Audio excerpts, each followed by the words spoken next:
Hey everyone, welcome to the Idea Roastery. I'm Jason. And I'm Herman. So Herman, I want you to tell me a little bit about some of the security practices that you've been putting into place over the last few weeks and years. Well, last few weeks and years are very different. The last few years I've managed to get by with having followed best practices and keeping an eye on security and then monitoring what attempts are being performed and having robust logging and making sure that things that I build are recoverable. In the past 6 months, there have been so many attacks against my public infrastructure. There's probably an attack going on right now, to be completely honest. There definitively is. Whether it be a DDoS attack or a automated SQL injection attack or whatever, these are constantly hitting all of my servers all the time, and I'm very happy that I pay Cloudflare their $25 a month to keep a lot of them back. But especially since Bear is an open source piece of software and people have access to that code, they can take one of these state-of-the-art AI models pointed at that public repository and say, generate a list of potential security vulnerabilities and test them one at a time and see what you can find.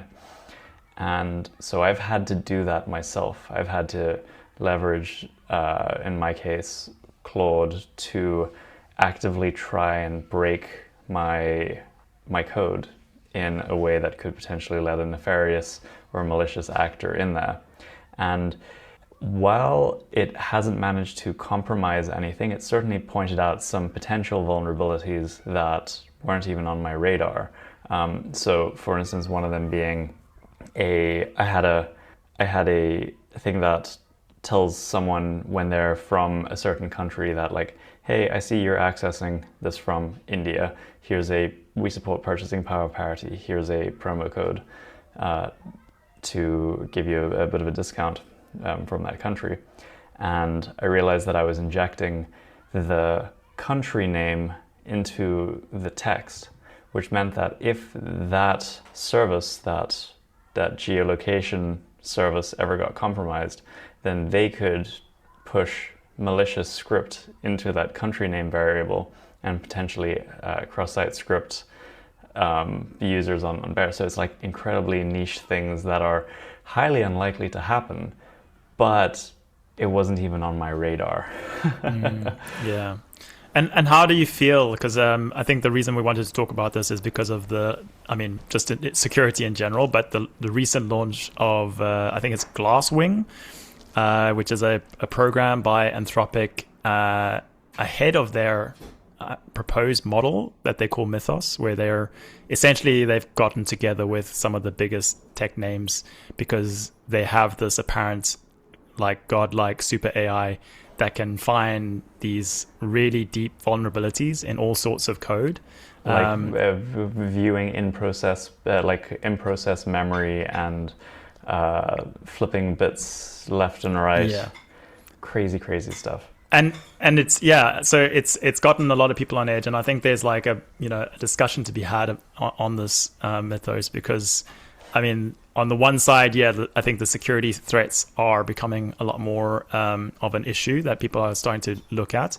I think the other side that people are arguing is Anthropic always seems to have some sort of hubbub before they release a model, and some people are saying, oh, is it just a marketing tactic? We've seen OpenAI do these things before.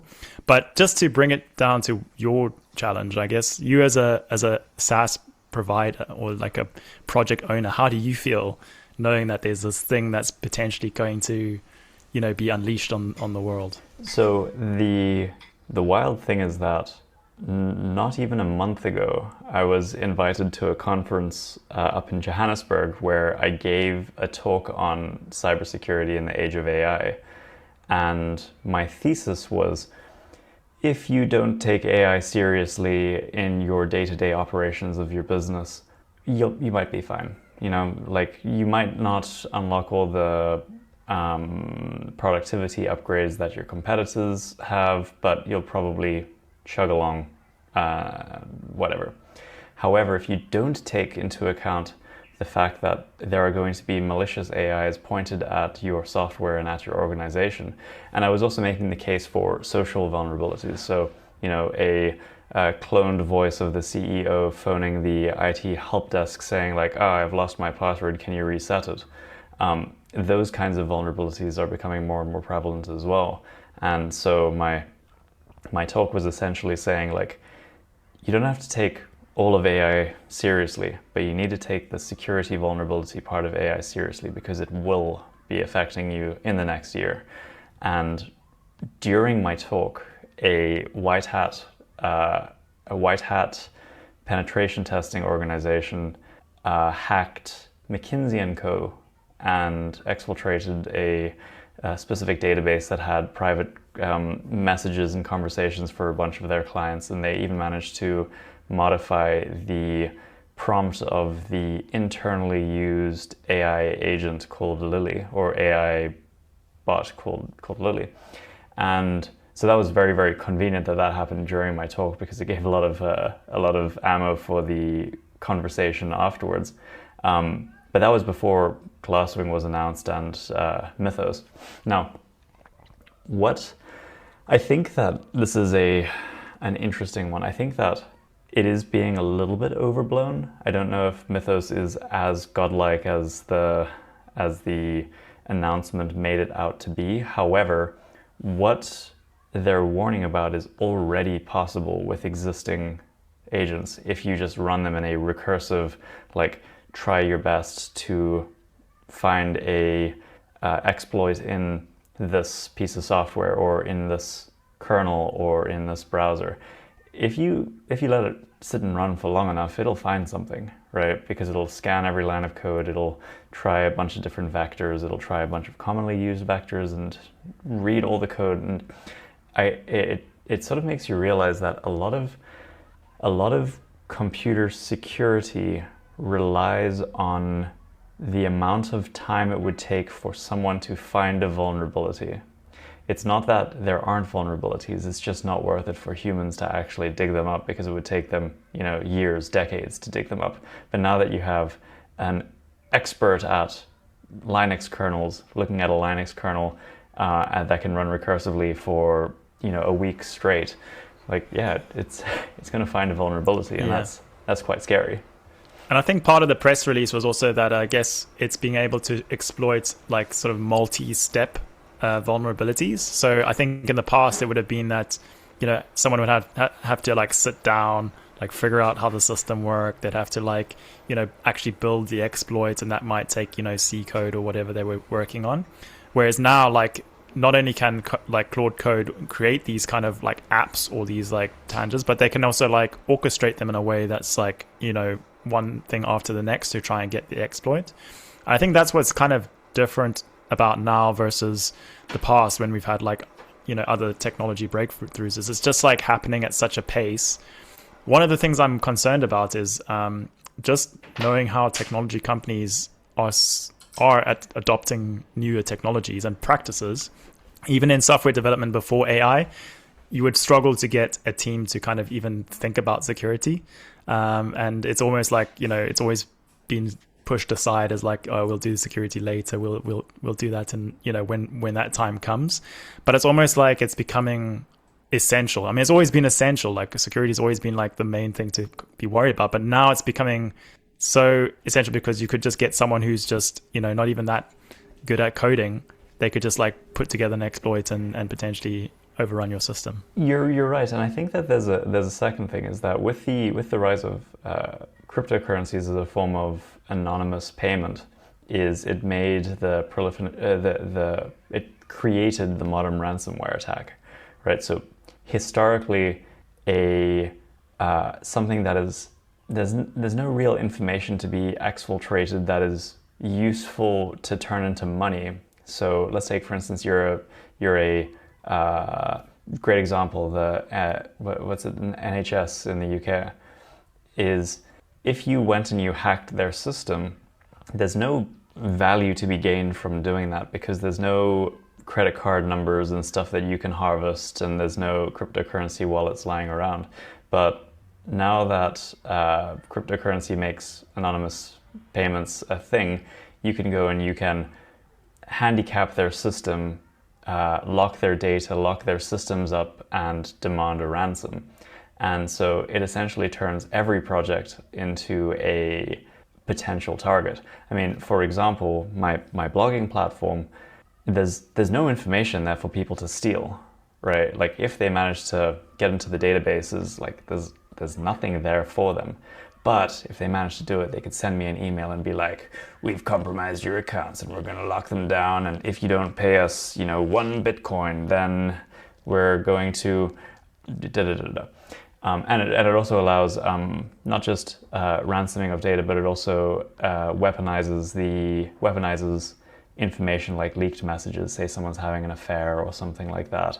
Now that was always the case, but now it just makes it really easy. And now that you have autonomous AI agents doing it, you could have an organization, these are already on the internet, that are scanning Reddit forums, like a Reddit thread about infidelity, and then it goes and it links this throwaway account to the person's real account, and then it finds their email address and it sends them an email saying like, hey, we know that you cheated on your wife, pay us in Bitcoin.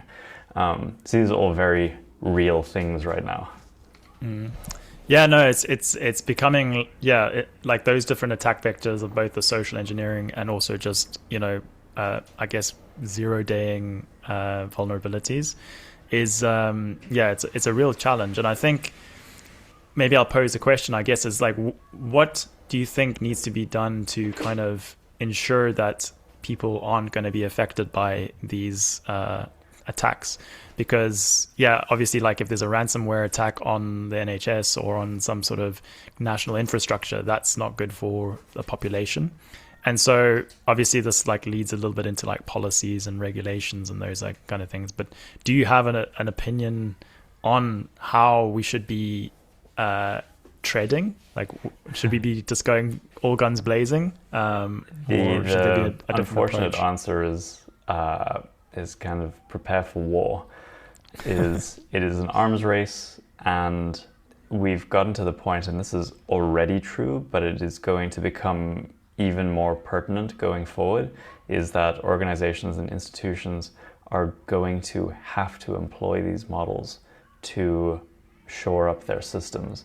And I think one of the things that's a bit unfair about the whole Mythos thing, but it also makes perfect sense, is that it's not being released to the general public. It's only being released to a certain few organizations that are part of that collaboration.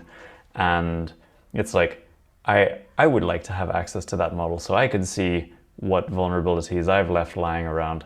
But I think, going forward, we're going to have to, if you think about it, it's kind of like a bit of a racket, right? It's like you have to pay one of these large AI models protection money because the attackers are using those same models to potentially penetrate your systems. I think the thing that I hang a lot on is, I guess, like Anthropic being, they technically are a public benefit corporation. So I kind of think at least, they are being kind of a good custodian of AI. I would like hesitate to think what would, the likes of like Grok or some of these other providers do in, a similar situation had they, reached this level before anyone else. So I kind of give them a lot of credit there. And obviously we spoke about the previous kerfuffle with the Department of War in a previous episode. So I feel like at least they are being, very sort of careful with the way that is proliferating. At least they understand that there are risks. A couple of models that I've been looking at relate, and this is also because I think I shared with you, there's like a new proposal in South Africa to launch like a lot of new AI entities to kind of like help protect, I guess, the government, and there's ethics and all that kind of stuff involved in that too. But the one approach that I think is good is where you have like an AI safety institute, kind of like they have in the UK, where you have people who are actively both evaluating the models that come out so that people can get a sort of subjective view of what these model capabilities are, because I think when people look at these like news organizations, they see It's big all like doom and gloom. Yeah, yeah. it's all doom and gloom, and like, you know, you might talk to someone who's technical and they'll say, okay, well, yeah, you know, to do this you might need like a couple of like clusters of servers to get that. But having something somewhere where you can kind of look to and like get sort of I guess a model card where it's not, you know, being pushed as like this is the best model ever, but also like having organizations within a government potentially that are working or trying to incentivize people to look at these AI practices. So I think I've seen a few in the UK here where they're actually trying to like give like grants and tenders to like help companies actually like run these tests on their infrastructure. And I think it might even be good in the future if they have like, you know, maybe the government would have like its own models and it would pen test like its own stuff like all the time, which I think would be good, because in the current model of like, you know, ISO and certifications, you kind of get a pen test like maybe once every like year, maybe every 6 months, 3 months if you're maybe a financial institute. But like to imagine having something that's like consistently like testing your systems, and then obviously relaying those vulnerabilities to an organization that could, you know, evaluate it. I mean, whether it needs to be a government organization or an NGO or something like that, that would be, I guess, a question. But I think, you know, having some intermediary where they're actually working to kind of bring people along on this journey, I think would definitely benefit. I hear you. I wonder about governmental software, because it's naturally the target of a lot of these attacks now. And I mean, for example, I was on the CIPC website recently, which is essentially the business house of South Africa, and I accidentally found myself on the ASP.NET example page, which is quite something. But I bet they get hacked all the time, dude. I'm sure. Yeah, so I agree that there needs to be there needs to be initiatives that are pointing in the right direction and that are trying to prepare individuals and organizations. The thing is that even when it was just actual people, hackers and scammers trying to exploit especially, you know, vulnerable populations out of their retirement savings, they were already very successful. And you already like trying to explain to your 80-year-old grandmother that she needs to have a password manager and to activate two-factor authentication is tough. I mean, you know, your 80-year-old grandmother was born like close to the First World War. Yeah. You know, computers have happened during her lifetime. Yeah, I mean, it must be wild for them, like, you know, going from, I mean, even like the generation before us, like going from no computers to like this AI world where, you know, people can just speak into their phone and build an app, right? It's amazing. I guess the next question is, how do you think open source fares in this scenario? Because it's, you know, we've talked about Anthropic. They're most likely going to keep Mythos like closed source. As these models become more powerful, are we going to just see like open source disappear? No, I don't think so. Oh, you mean open source as a concept or open source models? Open source models, maybe let's go with Open source that. models. So we've recently seen the release of Gemma 4, and it is a very capable model, about 6 to 8 months behind the frontier models, but also tiny, like it can run on device. Whereas an equivalent model that we also know the size of, Kimi K2.5, you know, you need 256 gigabytes of RAM to run that, whereas I can run Gemma 4 on my Mac Mini, albeit incredibly slowly. If we assume that the open source models will remain about between 6 months and a year behind the frontier models from, say, Anthropic and whatnot, it reasons that in about a year we'll see whatever Mythos is as an open source model. Now, according to Anthropic, and naturally you have to take their marketing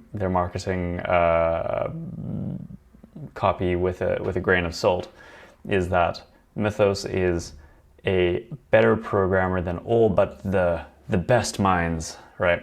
And I already feel this way about 4.6. Is like Opus 4.6 is a better programmer than most programmers. Now, I hate to say this because I know that I'm going to eat my words in a year, but like, do we even need a more powerful programmer than better than the best programmer? It's kind of like Bill Gates or whatever when he's like, we will never need more than however many kilobytes of RAM ever. And here we are stacking 256 gigabytes of RAM into machines nowadays. So I'll probably eat my words, but I feel like the open source models are going to do very well, and they're not going anywhere, and it will be very soon that you can actually just run an open source local model and it will do everything you would reasonably need it to do, instead of actually using one of these big frontier labs' models. I guess it depends. Yeah, I mean, we're hoping we're hoping it stays like that, and I think maybe the larger players like Google and Meta would probably keep that up as a way to dilute the effect of these, Anthropic and OpenAI, because if, there's a fairly decent Gemma model, like there's no reason why you won't implement that in sort of your stack, and then they kind of like, there's no point in like paying for Anthropic. So I guess there is a argument to be said that that's going to continue to happen. I guess on the software side, one of the things about that release was they did mention that they were going to fund open source maintainers, because obviously the problem is like once you've found the vulnerability, you actually have to go and like fix that. And maybe for open source, giving it like I think they donated like $2 million to like, if you're, Apache, like very well loved open source piece of software, the maintainers get a bit of cash to actually go and patch those. I guess the problem would come is like in these older, infrastructure kind of components, right? Because to upgrade like npm packages is like, easy. To go and upgrade a whole sort of, power system, that's going to take a lot of time. So I think it will lead to more like opportunities for sure. I think like if anyone is like a programmer now, like moving into a cybersecurity space, like you're going to do like really well, because I think there's going to be so many, opportunities to even taking the models that exist now and applying this like pen test mentality to like companies. I think there's people who will definitely, be able to make a lot of cash that way. So I think I guess in the future though, if AI can just build its own code, there's also like whether it's going to exist at all, I guess is the question to be answered. Yeah, so the usefulness of open source historically has been code takes a long time and is expensive to create, and that is shifting, right? So I don't think that the big things like operating systems and maybe major frameworks and stuff like that are going to go away. I think that the open source will exist in those contexts, but small libraries and small bits of software and platforms, I feel like software is going to become, or is already becoming, disposable. To try and mitigate supply chain attacks on Bear, what I did is I actually went and I reduced the number of dependencies of Python libraries that I was using from like 25 down to 8. I went and I just replaced, because a lot of them are doing something very simple, like they are extracting the IP address from the response, from the request headers, but it's a bit more complicated than just saying IP address, because sometimes it goes through the reverse proxy, so it needs to get from X forwarded for da da da da. But it turns out that these are all trivially built if you know what you're doing. And so I think that we're going to see a lot fewer open source projects, but the open source projects that are going to survive and carry on growing are going to be the big ones. It's going to be your Firefox and your Linux. Yeah. I think it will be a split. Like the more that I think about it, I think there's going to be like similar to how you have like managed services versus like open source run your own stuff. I think there's going to be the same split. If you want to have portability, flexibility, you will have that option to run your own models. If you want it just managed for you, I think people will go through like API gateways and those kind of things. There might be a lot more tooling that comes out, like either built into NPM or built into these like package managers that would maybe run some of these tests. There's a really interesting exploit.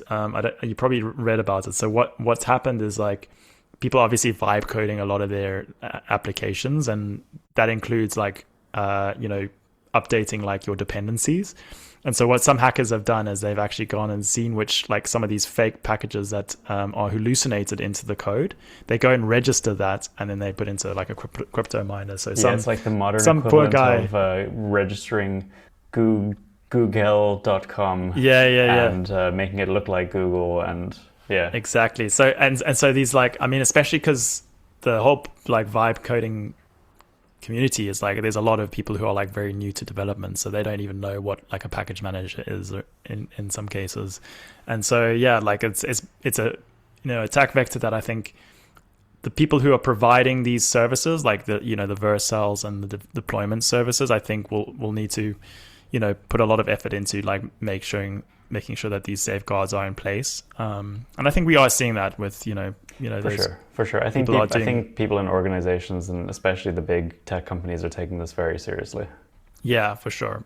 Because you can't. They also stand the most to lose, right? It's like if Microsoft gets properly exfiltrated, that'll be a big problem. Yeah, I think one of the last things which you touched on slightly is, I guess when these models are so powerful, how do you think about like this concentration like risk where we've basically got like 2, 3, maybe 4 major AI players. There's obviously a like concern that once they've hit a certain level, like all of the value is just going to accrue to them in terms of like they can build whatever software and basically outcompete every existing company that's there. Like, how do you think about that, or do you think it's something that's like a reality? I think on the upside is that while there are a handful of frontier labs, is that they are competing with each other, and they're also competing with Chinese labs, and so it's not a cartel, right? And there are, from what we can tell, benevolent players like Anthropic, and so I'm not too concerned about there being this like cartel monopoly that just capitalizes on everything. I also think that open source models are going to play a large role in the future now that they're becoming incredibly competent. And so yes, these also, to be entirely honest, I think about a bunch of these frontier labs are actually going to go bankrupt and close, because they have spent so much money on build out and training and competing in this race that I kind of see Google chilling over there with its vast sums of capital and only deploying just enough capital to stay in the race, like near the top. And they're just kind of like playing that waiting game, not burning through all their capital waiting, because OpenAI is they're struggling to monetize properly. Yeah, right. I think that the open source comment and the local language models, I think that's a good point. I think over time, having worked with like Claude Code, I'm like constantly getting like these timeouts, and it reminds me a bit of like, not that I was around at that time, but like Microsoft charging to use like .NET. It's like, bro, like why are we paying you to just like write code? Like, we're writing the code, like we just want to write the code.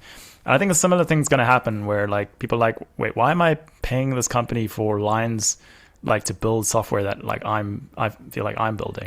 For sure. Yeah, it's like if you were a person who found AI generated code useful 8 months ago, then Gemma will generate that same quality of code. For me, that sort of switch in my head where I'm like, oh wow, this is really good at writing code and it's scary. That really only happened in like January, February this year. So whatever AI model comes out in the next, whichever open source model comes out in like October, November, that will be something to contend with. And I also think back to the like the concentration problem. I think having worked in a really large spread out company, I think it's like an organizational challenge that needs to be overcome in running like a company of that size. I mean, whether it's like agents running it, or whether it's humans running it, I think there's still like a decision point that needs to be in that process. And like once you get to, if you've got one company that's like in like every industry, you can't really be the best in each one. And I think that happened like at Amazon when I was there. Like they never had like the best product, but they had a product that was good enough, which was good enough for them, for their like bottom line. But, there was obviously competitors that were way better for their niche. So I don't think I'm completely bought by the idea that like Anthropic is going to just, get into healthcare and suddenly dominate there and get into like, tech, like defense and dominate there, because I think each one of those areas is so complex. At least I think there's going to be like 5 to 10 years runway to get before it gets to that level. So I'm not too worried about that concentration. I think the last question I wanted to ask is just you as a tech person, when you're interacting with people who are maybe not from a tech background, like how do you talk about these topics? Because I can imagine like a lot of our audience are maybe from a tech background, and having come from software development, maybe we do have a bit of a responsibility to help people understand more about this. So what role do you think we should be playing as tech people? I think it's important to there's a lot of misconceptions around AI out there, and there's also what I've seen and what I've heard is that there's this narrative that it is kind of useless because it hallucinates all the time. I still hear this to this day, that it's like, oh, I hear that it just makes up facts, and it's like, it is true, it does hallucinate, but it is incredibly competent at a whole bunch of things. And just like letting people know that this is something that, while they don't need to use it themselves, they need to take their digital hygiene seriously. The whole I don't really care about privacy because I don't have anything to hide is, you do. You want to hide it from malicious actors. Trust me. Yeah, I think I echo that. I think it's like, I think if you're plugged into social media, you do. There's a lot of like, like AI, mania that people get, and I think being at that fire hose, just seeing the pace of things moving, it puts you into like a sense of unease, where you're just like worried about things. But I think if the past is anything to go by, like I think technology does take time to disseminate into the world. And as I said, like if you're able to take on, or at least start playing with these things, it's probably going to put you in a position that's ahead of most people, especially when it comes to like, things like people don't want to like really worry about, like security, compliance, these kind of things. And I think there's a lot of opportunity there, even just taking models that exist and applying them into businesses where they, you've got someone who's not super technical. I think it's just going to be like loads of opportunity to do that. I don't think it's going to be like AI taking over everything. I think it's going to be a good future overall, but there's see what happens. Some learning along the way. I think by the next time we do a topic of security, we'll have seen what Mythos is, and then maybe we'll see whether it is actually like quite worth the hype or not. For sure.